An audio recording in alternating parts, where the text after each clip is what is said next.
Hello and welcome back to another Unity Tiny video. In this video, we'll be adding in jump animations for your character. We'll also be adding in, using pretty much the exact same code, the ability for your character to perform an animation while falling. Before we get started, I'll go ahead and show you what we are going to be making so it makes more sense while we are programming it. So going into the project I was already working on, you can see the player has a few new things added to it. We have a jumping animation, and we have this state thing that is going to control the state of which animation is currently playing. We've also adjusted some speeds and jump forces. We've added in the new jump animation. We've changed the animation speeds on a few of our animations. We also edited the tile map so we can have some things to jump onto and to jump off of. We've also added a Rect Hitbox 2D to our colliders so that it can detect a hit test to see if you're standing on the ground or not. We also added in a collision system which holds in the code for detecting whether or not your player is on the ground. Alright, so I'll go ahead and open the project that I was working on in the last video, which is this one. And the first thing we are going to want to do is we'll add in the collision system. So go into your scripts file, create a new C# script. We'll call it a collision system. Before we open that file though, we will go to our player, duplicate the run animation, and we'll create our jump animation. So let's go into the graphics folder, increase the size of our icons, and let's find the jump animations. The jump animation starts on this one and will end on this one. So going back onto the run animation we duplicated, rename it to say jump animation. Replace the default sprite with the first sprite in the jump sequence. Now put the jump animations over your run animations.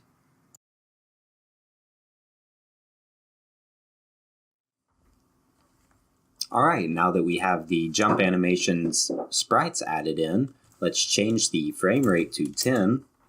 Go to your run animation, change that frame rate to 10, and go to your idle animation and change the frame rate to 7.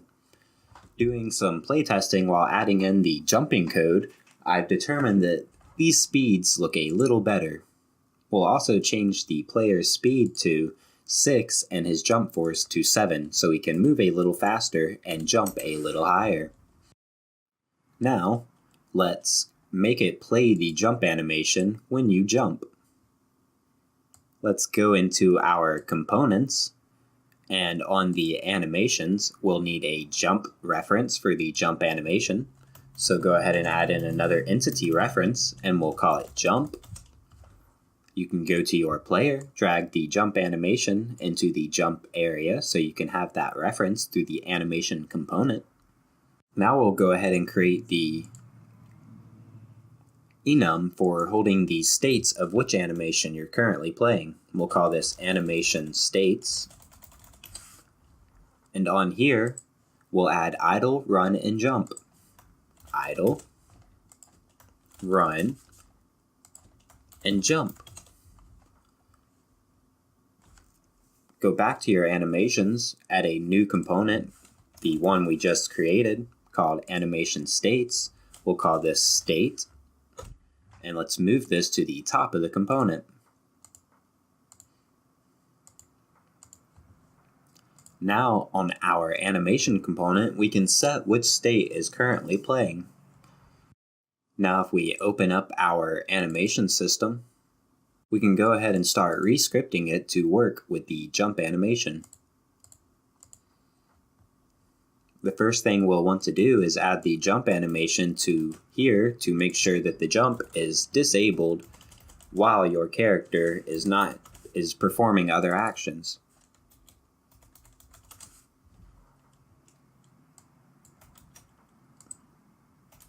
Okay, so we want the jump animation to play when our character is not on the ground. So to figure out if the character is on the ground or not, we will open up the collision system, which you can do by going back into your Unity project, double-clicking on collision system. I accidentally made this a C# file. Let's delete that. We'll create a new TypeScript. Call it collision system.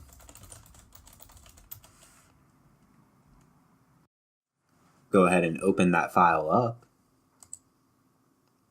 Now inside of our collision system, we're going to do a hit test below the character's feet to see if there is a hitbox below it or not. You could also use a raycast, or you could use the physics with another physics collider and check for a hitbox overlaps result. But for now, we'll use a hit test. If we find a reason why we shouldn't be doing this, or if we decide that the workflow for it is too much, we will switch to a different method. But this one works pretty good for now. So if you go back into your project, on this collider, we'll add a new rect hitbox 2D. It says a Sprite 2D renderer component is required for this, but it works fine for hit test without having one. So we'll want the X and Y, I think at negative 0.5 and negative 0.5. Then let's make our width and the height. Oh, yeah, not negative. It's going to be whatever half of your width and half of your height is. So half of 3.5 is 1.75, but negative. Then half of 27.69, I'm not really sure. Let's just drag it until it looks right.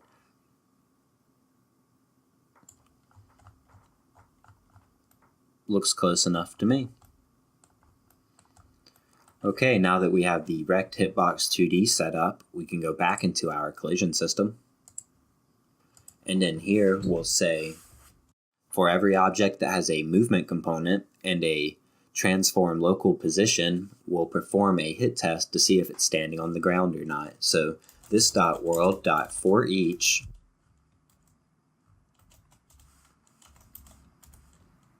game.movement ut.core2d.transform local position.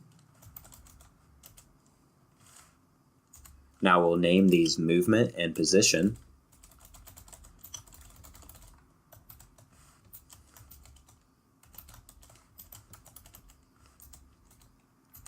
Now in here, we'll be using a hit test from the Hitbox 2D service to determine whether or not there is a ground collider below our character, or if he is falling or in the middle of a jump. So we'll say movement. First, we're going to assume that the character is not on the ground. Oh, we need to set up the component for that.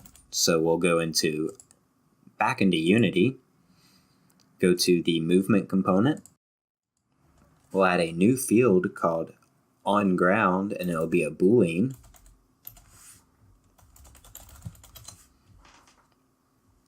Okay, go back into your collision system. Now say movement.onGround.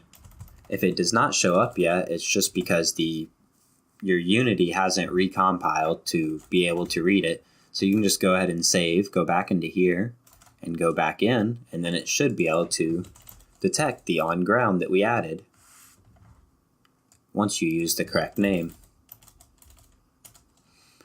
We'll assume the character is not on the ground by saying movement.onGround equals false. Then we'll set up a hit test by saying let underscore hit result equal ut.hitbox2d hitbox2d service dot hit test, and inside of the hit test we are doing the hit test on this dot world from position dot position. We are going to subtract a small amount from the player's position. If you go back into the Unity editor and click on your player, you'll see that the 0, position is below the character's feet. So if we go into here, we want to detect just a little bit below where your feet are. So we'll subtract a little bit from here. So say position.position.sub new vector 3, 0, 0.05, 0. And now we need to pass in the camera. You could find the camera through using the this.world.forEach, but we want this code to run on everything that has a movement and a transform local position, and not just on cameras. You could also say just find the camera from its name, but let's set up a function inside of our game services to find the camera for us. So inside of the game services, we'll create a new function called static getCamera. We'll pass in a world, which is a ut.world, and this is going to return a ut.entity. Now inside of here, we'll say we're going to actually store a reference to the camera inside of this class by saying private static camera, and it's a ut.entity. So inside of this function, we'll say if this.camera is equal to null, we'll let camera entity, which is a ut.entity, then using the world that gets passed in, we'll say world.forEach ut.core2d .camera2d, and then a ut.entity. We'll name these camera and cam entity.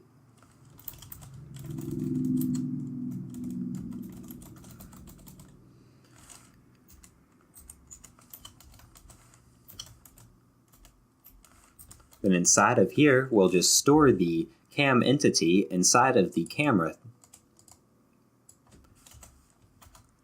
So we'll say camera entity.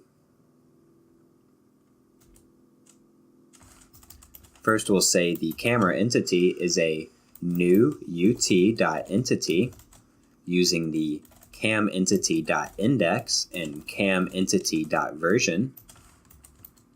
And then outside of the for each loop, we'll say this.camera is equal to camera entity. And then we'll return the camera entity. Now, if the camera entity is already stored, we'll just return this.camera. Going back into the collision system, we can now say GameService.getCamera using this.world.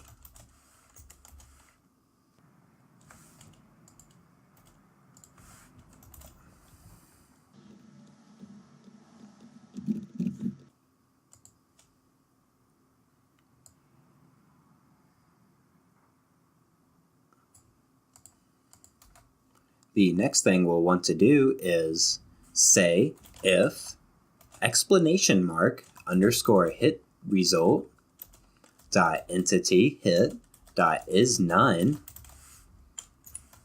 So if the hit results entity hit is none is not true, meaning we did hit an entity, we'll make movement dot on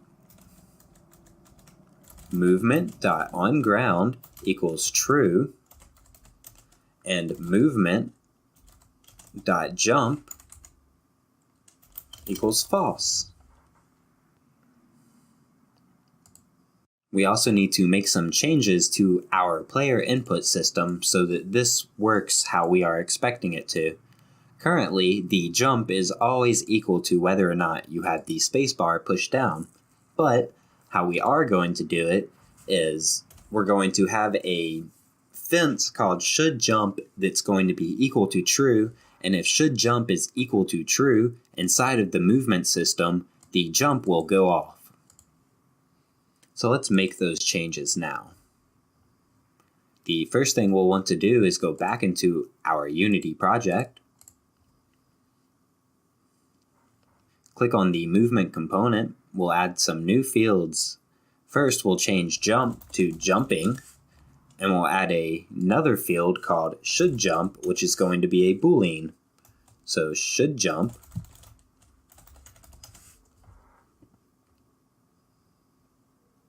move on ground below should jump, just so your jumping variables are all together.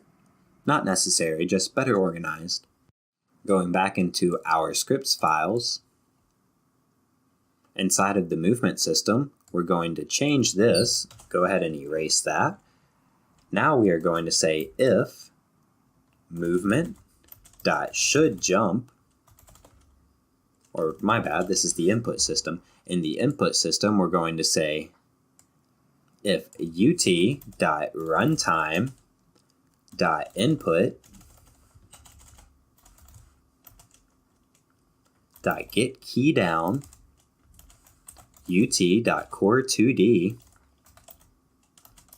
key code space. We'll use space for jumping for now. We might change it to W later.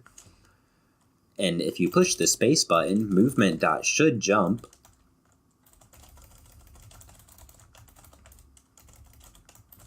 will be equal to true. Go ahead and save, go back into your project and come back in so that it can detect the new component fields that we added. Now movement.shouldJump is set to true. Let's go into our movement system and set up what should happen if movement.shouldJump is true. So we'll say if movement.shouldJump, and now if you're on the ground, so movement.onGround,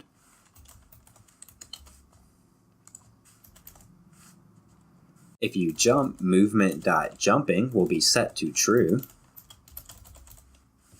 And regardless of if you jump or not, when this code runs, we'll set should jump back to false because the should jump was attempted. And say if you're not on the ground, you don't want to jump again, so just set should jump back to false. Or else, when you land back on the ground, your character will automatically jump again.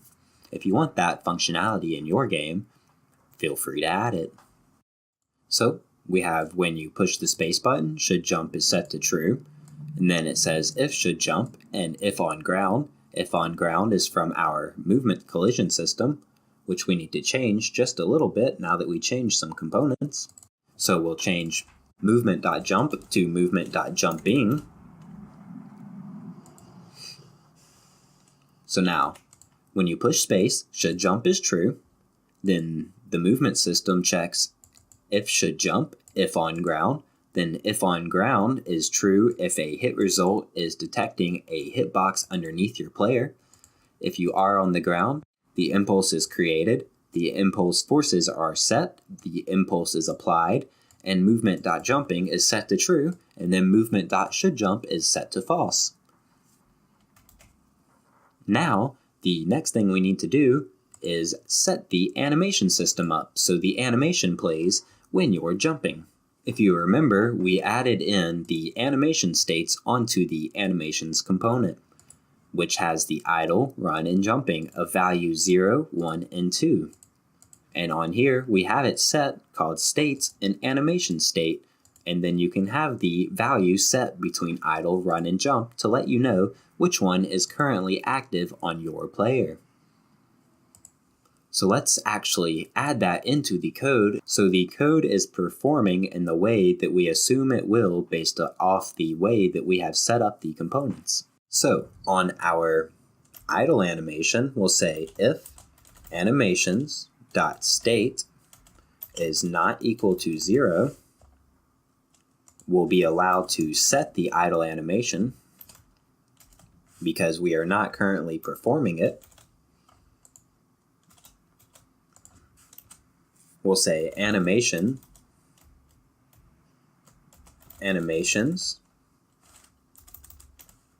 dot states is equal to 0. Then here we'll say if the animation dot state is not equal to 1, the animation state will be set to 1 to perform the run animation. Now let's set up how the jump animation should be performed. The movement animations should only go off if we're on the ground. So we'll say if movement.onGround. We'll encapsulate all of this with inside of that if statement. If you're using Visual Studio Code, you can press Alt-Shift-F to organize your code. In normal Unity or in normal Visual Studio, I believe it's Control-KD.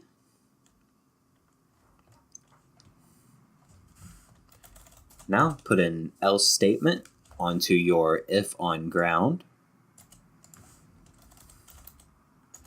So if you're not on the ground, that means your jump animation should be playing. And we'll also use the jump animation as a falling animation. So we'll say if animations.state is not equal to 2, which is what the component assumes the jump animation is, we'll want to play the jump animation. So we'll say game service dot set entity enabled.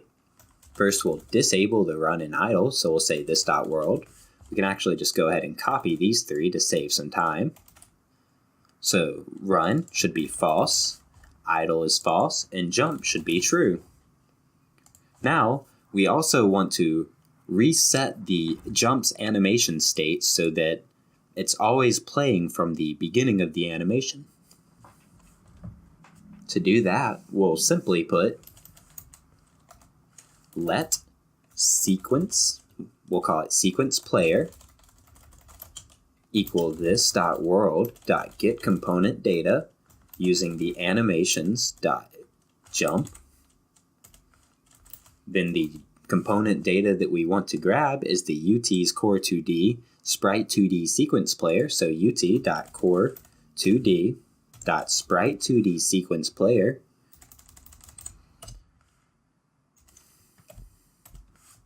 And then we'll set the sequence player's time to 0, which will mean that it'll play from the beginning of the sequence, and we'll set the pause to false.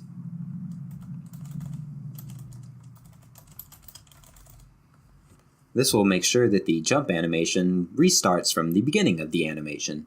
But we still need to set this data onto the entity, so we'll use this.world.setComponentData, animations.jump, and the component we want to set is the sequence player. Alright, let's go back into our Unity project and try and play the game and see if it's working or not.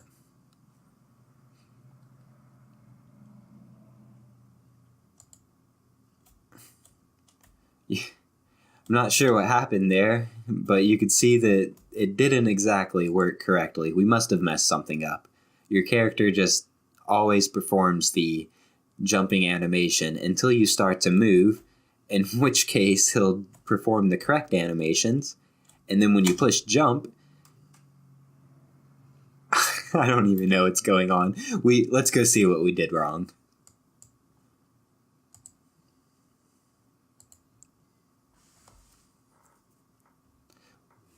We never set the animation state equal to 2 when the animation is playing.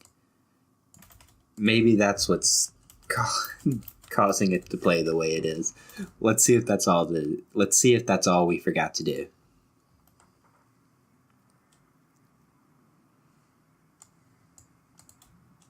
Alright, you can see when the game loads up, he does a nice fall animation and lands onto the ground. That's pretty cool. You walk correctly, and when you jump, he performs a double jump animation. He just keeps spinning, which that's pretty cool, but we want him to pause on the last frame of the animation. So to do that, we'll go back into the Unity editor, click play to close out of it playing. Wait a long time for your project to load back up. Go to your jump animation, and where it says loop, we'll click clamp forever. Go ahead and click play again, and let's see what happens.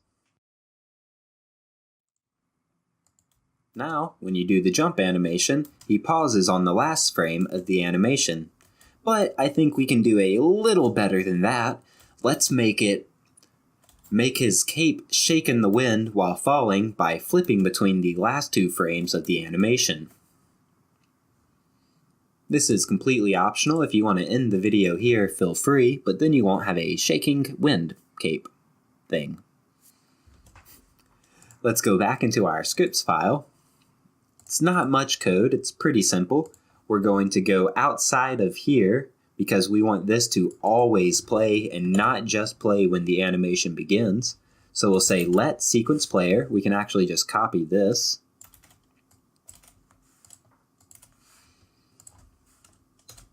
Then we'll say if sequence player dot time is greater than or equal to 0.8. Now you're probably wondering how I came up with this value. Let's go back into our project and I'll show you. So our jump animation is running 10 frames per second and we have 8 frames. So using simple math, 8 divided by 10 giving you 0.8, the 8th frame should start to play on 0.8. This frame will play from 0 to 0.1. This frame will play from 0.1 to 0.2, blah, blah, blah, blah, blah.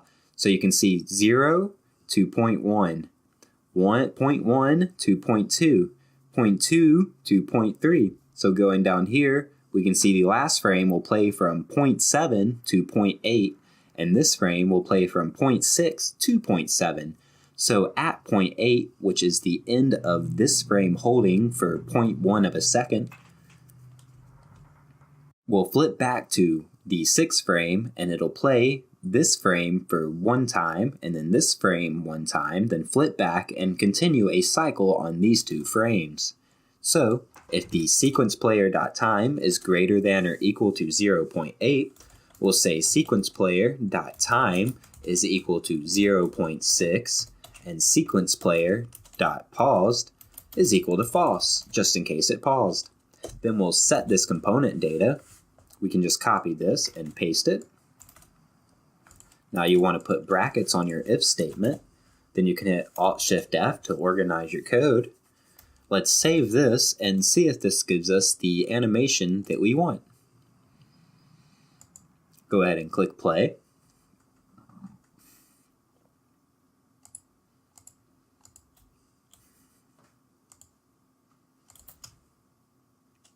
Now you can see the cape is shaking in the wind. Cool. Now let's go ahead and add a few more things to the tile map like you saw at the beginning of this video so we can play around with the jumping a little more. So we'll go into our tile palette, click on this. We'll go to the tile map platform. Let's add in some tiles up here. Click on your rectangle. Add in a group of tiles here. We'll add in a little bump of tiles here. Then we'll go to the tile map foreground, select the grass that we want to place, erase this grass so it ends here. Then we'll place this grass up here. Let's fix this one's edge. Put a middle part here. Let's add grass to this section. Would have probably been easier if we set up rule tiles for these a long time ago. If someone else did who's following along, congratulations for you. You made your life so much easier. Let's make all of this grass so it's like full grass up here. Alright, now let's set up some colliders for these. We can just go to this collider, we'll duplicate it. We'll move it up to here. And let's resize it.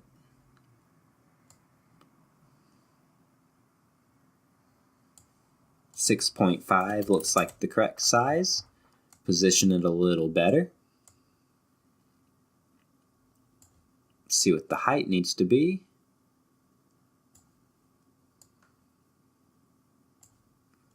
.5 looks good. So 6.5 and 4.5, which should be negative 3.25 and negative 2.25. Perfect. Let's get rid of this little chunk of grass right here. You can just click on this. And now we need a collider for this area. We can just duplicate this collider. You can see using the duplicate makes your erase tiles come back a lot of the times. It's pretty frustrating. Just keep that in mind. Move this about right here. That should be a good location for that collider. Let's re-erase these tiles again. Cool. Let's click play and see if everything is working how we want it to be.